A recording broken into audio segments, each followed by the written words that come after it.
Doctor plus viewers அனைவருக்கும் வணக்கம். நான் டாக்டர் நித்யா, சித்தா பிசிஷியன். சாப்பிட்ட உடனே உணவு செரிமானம் ஆகல, நெஞ்சு எரிச்சல் இருந்துகிட்டே இருக்குங்க. Gastritis, acid reflux. இந்த ப்ராப்ளம் தான் நம்ம இன்னைக்கு நிறைய பேருக்கு பார்க்குறோம். இந்த ஆசிட் ரிஃப்ளக்ஸ் அப்படின்னா என்ன? கேஸ்ட்ரைட்டிஸ் எதனால வருது? நம்ம வீட்ல இருக்கக்கூடிய ரொம்ப எளிமையான மூலிகைகளை வச்சு இதை எப்படிங்க சரி பண்ணலாம்? இல்ல இதற்கான ஸ்பெஷலா சித்த மருத்துவத்தில் எந்த மாதிரியான மூலிகைகள், மருந்துகள் இருக்குன்றத நம்ம தெரிஞ்சுக்கலாம். ஏன்னா கொஞ்சமா உணவு சாப்பிட்டாலும் வயிறு உப்பசமாகுது, வயிறு வீக்கமாகுது, செரிக்கவே இல்லைங்க. இந்த பிரச்சனை வந்து நெறைய பேருக்கு இருக்கும். வயிறு திம்முன்னு இருக்குன்னு வேற சொல்லுவாங்க. சாப்பிட்ட உடனே என்னன்னு டைஜஷனே ஆக மாட்டேங்குது. இவ்ளோ நேரம் ஆயிடுச்சுங்க. வயிறு உப்புசமா இருக்கு. இந்த பிரச்சனையில இருந்து நம்ம எப்படி வெளியில வரலாம்? ரொம்ப சிம்பிள். ஏன்னா, இந்த மாரி நமக்கு உணவு எதிர்த்துட்டு வருதுன்னு வச்சுக்கோங்க. இல்ல கேஸ்ட்ரைட்டிஸோ, ஆசிட் ரிஃப்ளக்ஸோ இருந்துச்சுன்னா, நம்ம சரி பண்றதுக்கு என்ன பண்ண போறோம்? இல்லன்னா இந்த மாரி ப்ராப்ளத்தோடயே நம்ம இருக்கும் பொழுது, கொஞ்சம் கொஞ்சமாக நமக்கு வெயிட் லாஸ் ஆக ஆரம்பிச்சுரும். இப்போ பார்த்தோம்னா வெயிட் லாஸ் ஆகுறதுக்கான ஒரு முக்கியமான ஒரு ரீசன் அப்படின்னு பார்த்தோம்னா இதுதான். அப்போ சரியா சாப்பிட முடியல. பசியே இல்லங்க. வயிறு வந்து ஃபுல்லா இருக்கிற மாரியே இருக்கு. காலையில சாப்பிட்டது கூட இன்னும் செரிக்கல. அதோ மதியம் 3 மணி ஆயிடுச்சு அப்டின்லாம் சொல்லுவாங்க.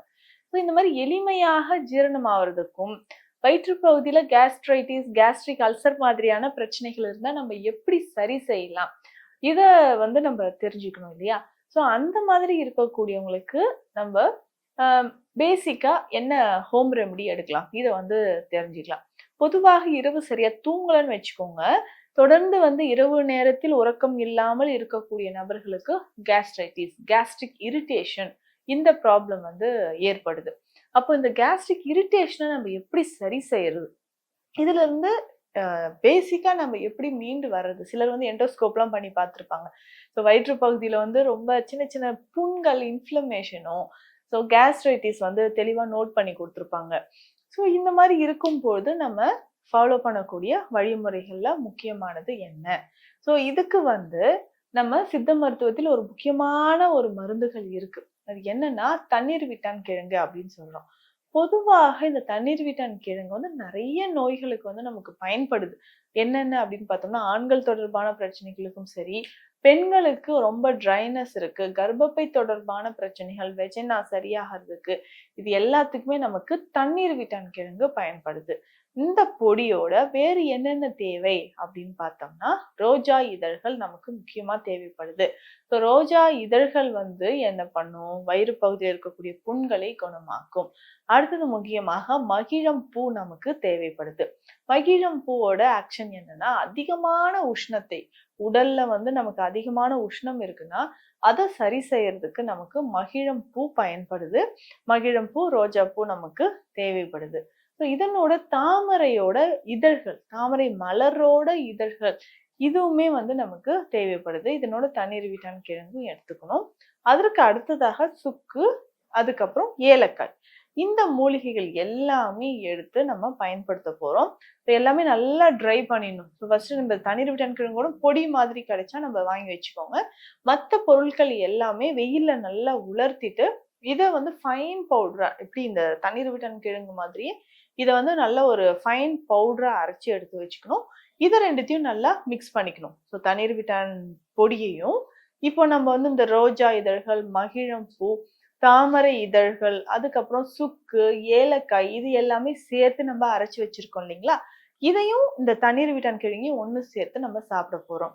ரொம்ப வயிற்று பகுதியில புண்கள் இருந்துச்சுன்னா, நெய்யில கலந்து தான் இந்த பொடிய நம்ம சாப்பிடணும். எவ்வளோ எடுக்கணும் அப்படின்னா, 4 முதல் 5 கிராம் அளவுக்கு பொடியை எடுத்து நம்ம நெய்யில கலந்து சாப்பிடணும். இந்த மாதிரி இந்த நெய்யில கலந்து எந்த நேரத்துல சாப்பிடணும்? காலையில உணவுக்கு முன் வந்து நம்ம சாப்பிட்டுட்டு வரணும். தினமும் காலையில ஒரு வேளை மட்டும் இது சாப்பிட்டாவே நமக்கு ஒரு நல்ல பலன் கிடைக்குது அப்படின்னு சொல்லலாம். தொடர்ந்து இத சாப்பிடும்போது நெஞ்சு எரிச்சல், பொதுவாகவே நெஞ்செரிச்சல், வயிற்றுப்புண் இது எல்லாமே அதிகமான நமக்கு வந்து ஒரு டிப்ரஷன் இருந்தாலோ, தூக்கமின்மை பிரச்சனை இருந்தாலோ, வயிற்று பகுதியில அதிகமான புண்கள் இருந்தாலோ ஏற்படக்கூடிய பிரச்சனை. அந்த உடல் உஷ்ணத்தை தணித்து உள்ள இருக்கக்கூடிய புண்களை ஆற்றக்கூடிய சக்தி இதுக்கு இருக்கு. இந்த பொடிக்கு வந்து இருக்கு. இத வந்து நம்ம தொடர்ந்து ஃபாலோ பண்ணிக்கலாம். இல்லங்க ரொம்ப நாளா எனக்கு வந்து அல்சர் இருக்குன்னா, காலை இரவு 2 வேளையும் உணவுக்கு முன் இத சாப்பிடணும். இத தாண்டி நம்ம உணவு முறைகள வந்து பார்த்தோம்னா, ஓமம், சோம்பு, சீரகம், கிராம்பு இந்த 4 மூலிகையுமே ரொம்ப ரொம்ப ரொம்ப முக்கியம். ஸோ இந்த 4 மூலிகை நம்ம எப்படி பயன்படுத்த போறோம்னா, எல்லாத்தையுமே லேசாக வறுத்து சம அளவு எடுத்துக்கணும். லேசாக வறுத்து பொடி பண்ணி எடுத்துட்டு, இந்த பொடிய தண்ணீர்ல போட்டு நல்லா கொதிக்க வச்சு குடிச்சிட்டே வரணும். ஸோ இந்த மாதிரி தண்ணீர்ல போட்டு குடிச்சிட்டே வரும்போது கேஸ்ட்ரைட்டிஸ் அதாவது வயிற்று பகுதியில் இருக்கக்கூடிய புண்கள் கொஞ்சம் கொஞ்சமாக குணமாகறத நம்ம நல்லாவே பார்க்க முடியும். இதுல முக்கியமாக காலை உணவு நம்ம வந்து காலையில பிரேக்ஃபாஸ்ட் வந்து ஸ்கிப் பண்றது நிறைய பேருக்கு ஒரு ஹேபிட்டா இருக்கு. அதை வந்து நம்ம அவாய்ட் பண்ணிக்கணும். ஸோ இப்போ காலை உணவு தவறாமல் சாப்பிடணும். 3 வேளையும் உணவு சாப்பிடும் பொழுது நமக்கு என்ன ஆகும்னா, உடல்ல இருக்கக்கூடிய உஷ்ணம் கொஞ்சம் கொஞ்சமாக குறைய ஆரம்பிக்கும். ஸோ அதை தாண்டி வந்து பார்த்தோம்னா கேஸ்ட்ரைட்டிஸோ இல்ல புளிச்ச ஏப்பம் வருதோ குறைஞ்சிக்கிட்டே வரும். உணவு முறையில ரொம்ப காரமா, ஸ்பைசியா நான்வெஜ் முக்கியமாக நான்வெஜ். ஸோ 1 மாதத்துக்கு நம்ம வந்து இந்த நான்வெஜ் அவாய்ட் பண்ணிட்டு வந்தோம்னா, ரொம்ப சீக்கிரம் வந்து குறைஞ்சிரும். நான் இப்போ வந்து ஒரு டயட் இது சாப்பிடாதீங்கன்னா, அதுல தான் வந்து அவங்களுக்கு விடுறதுக்கு மனசு இருக்காது. இந்த 1 மாசம் வரைக்கும் இந்த டயட் எப்படி சாப்பிடாம இருக்கிறது? ஸோ அந்த 1 மாதம் கரெக்டான டயட் ஃபாலோ பண்ணிட்டு மெடிசனும் ஃபாலோ பண்ணா, இந்த கேஸ்ட்ரைட்டிஸ் அப்படின்ற பிரச்சனையோ, இல்ல அதிகமா பசியின்மை, பசியே இல்ல அப்படின்னு சொல்லக்கூடிய கண்டிஷனுக்கும் மிக சிறந்த ஒரு தீர்வாக இருக்கும். இந்த சூரணம், இந்த தண்ணீர் விட்டான் சூரணம் வந்து நெய்யில கலந்து காலையில நம்ம சாப்பிட போறோம். இதனோட பார்த்தோம்னா சுகர், பிபி, தைராய்டு இவங்களும் இதை சாப்பிடலாமா? ஏன்னா நிறைய பேர் இந்த டவுட் கேட்டிருந்தீங்க. இதுக்கு என்ன பண்ணலாம்னா, பிளட் ப்ரெஷர் இருக்கு, பிபி இருக்குனாலும் இதை சாப்பிட்டுக்கலாம். அதுக்கப்புறம் வந்து பார்த்தோம்னா சுகர் பேஷண்ட்ஸ் இதை வழக்கம் போல நெய்யிலையோ இல்ல வெந்நீர்ல கலந்தோ நம்ம குடிக்கலாம்.